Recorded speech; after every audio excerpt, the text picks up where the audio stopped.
दुनिया अभी अभी नई बनी थी। सब कुछ बिल्कुल शांत, बिल्कुल नया, बिल्कुल पवित्र। ऊपर आसमान का नया रंग, नीचे फूलों की खुशबू और बीच में एक ऐसा बगीचा जिसमें हर पेड़, हर नदी, हर हवा एक गीत गाती थी। आदम पहला मनुष्य, इस बगीचे का राजदार।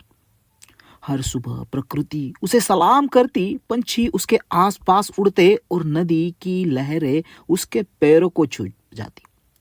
पर फिर भी आदम अकेला था। एक रात जब चांद की रोशनी बड़े प्यार से पेड़ों पर गिर रही थी, परमेश्वर की आवाज आई, आदम, तुम्हें साथी की जरूरत है। इस एक वाक्य से आदम का जीवन बदलने वाला था। आदम गहरी नींद में चला गया और उसी रात परमेश्वर ने आदम के पास से एक हड्डी ली और उससे एक नई रचना बनाई, ईवे। जब आदम की नींद खुली और उसने ईवे को देखा, कुछ पल के लिए तो बस वो देखता ही रह गया। ईवे एक ऐसी सुंदरता जिसे शब्दों में बयान करना मुश्किल था। ईडन का बगीचा अब दो दिलों का घर बन गया चुका था। आदम और ईवे ईडन में सब कुछ कर सकते थे। हर पेड़ का फल उसके लिए था, हर जानवर उसका दोस्त। ईडन का हर कोना उसका अपना था। बस एक पेड़ था जिसे उन्हें दूर रहने को कहा था। उस पेड़ का नाम था tree of knowledge of God and evil. उस पेड़ पर फल सुंदर था, लाल चमकदार, जैसे कोई रात अपनी तरफ खींच रहा हो। पर परमेश्वर की एक शिक्षा थी, इस पेड़ का फल मत खाना, नहीं तो तुम दोनों अशुद्ध हो जाओगे। ईडन में एक ऐसी चीज भी थी जो दिखने में आम थी पर अंदर से धोखेबाज। एक शरपट, एक चालाक सांप जो ईवे के पास आया, आंखों में एक अजीब सी चमक। उसने हल्की सी मुस्कान के साथ पूछा, तुम इस फल को क्यों नहीं खाती? ईवे ने शांत आवाज में कहा, हमें मना किया गया है। सांप ने हंसी की, एक ठंडी हंसी की और मना किस लिए किया गया है? क्योंकि इसे तुम परमेश्वर जैसे बन जाओगे। ज्ञान की डोर तुम्हारे हाथ में होगी। ईवे रुकी, उसने आंख फल पे टिकी गई। फल सुंदर था, उसका दिल एक पल के लिए हिल गया।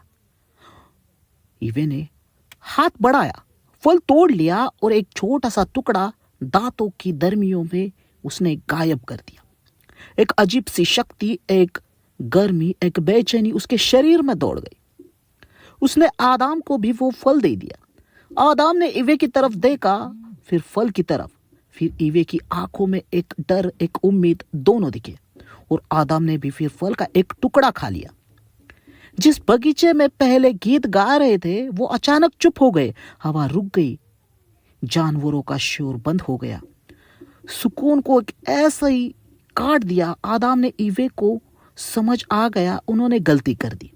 पहली बार उन्हें शर्म महसूस हुई।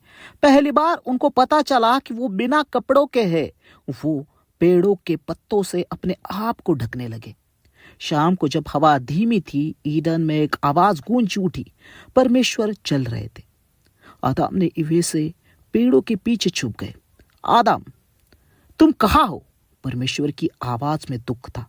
आदम के पैर कांप गए। वो धीरे से आया और बोला, मैं डरा हुआ था क्योंकि मैं बिना कपड़ों के था। परमेश्वर ने गुस्से से नहीं, दुख से पूछा, तुम्हें किसने बताया कि तुम बिना कपड़ों के हो? तुम्हें वो फल खाया जिसे मैंने मना किया था? आदम चुप रहा। ईवे की आंखों में आंसू आ गए। परमेश्वर ने उन्हें कहा, तुमने मेरा वचन तोड़ा और जहां वचन टूटा वहां दुख शुरू होता है। स्वर्ग जैसे ईडन से उन्हें निकाल दिया गया। बगीचे के दरवाजे पर एक तेज चमकता हुआ फरिश्ते को तलवार के साथ बिठा दिया गया ताकि आदम और ईवे कभी वापस ना आए। आदम और ईवे अब एक नई धरती पर थे। मेहनत, दर्द, संघर्ष, ये सब उनकी नई दुनिया का हिस्सा बन गए।